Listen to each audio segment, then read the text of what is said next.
Hello everyone, আসসালামু আলাইকুম। আজকে আমি চতুর্থ শ্রেণীর গণিত ৫১ পৃষ্ঠার সবগুলো অঙ্ক করে দিব। প্রথমে আমরা এই অঙ্কটা করব। দেখো এখানে ৬ আছে। ৬টা কি? ৬টা হচ্ছে আমাদের ভাজক। তো ৬ দিয়ে আমাদের এই ৭২কে ভাগ করতে হবে। তো আমরা ভাগ করি। প্রথমে আমরা কি করব, এখানে যে সংখ্যাটা থাকবে তার নামটা পড়ব। ৬ আছে, ৬-এর নামটা পড়ি আমরা। ৬ এককে ৬। তো এখন দেখো ৭-এর থেকে আমরা বেশি নিতে পারবো না, ৭-এর থেকে আমরা কম নিতে হবে।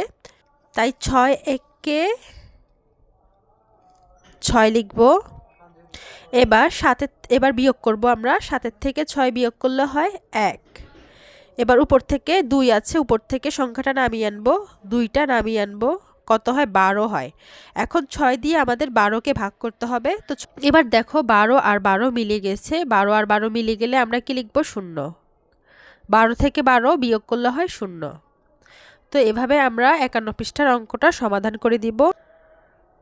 তো প্রথমে এটা হচ্ছে ভাজক, ভাজক লিখব। ভাজক হচ্ছে ৫ আর ভাজ্য কত? এটা হচ্ছে ভাজ্য, ভাজ্য হচ্ছে ৬৫। এবার ৫ দিয়ে প্রথমে একটা সংখ্যাকে ভাগ করার চেষ্টা করব, দেখি যায় নাকি ৫। এখানে একটা সংখ্যা কি আছে? ৬। তো ৫ ৬-এর মধ্যে যায় নাকি? ৬-এর বেশি নিব না, কিন্তু ৬-এর কম নিতে পারবো। তো আমরা একবার নিই। ৫ এককে ৫।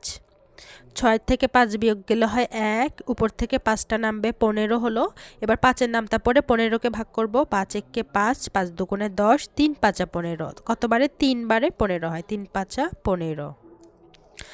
এবার ১৫ থেকে ১৫ বিয়োগ করলে হয় ০। তাহলে উত্তর ভাগফল ১৩, ভাগশেষ ০।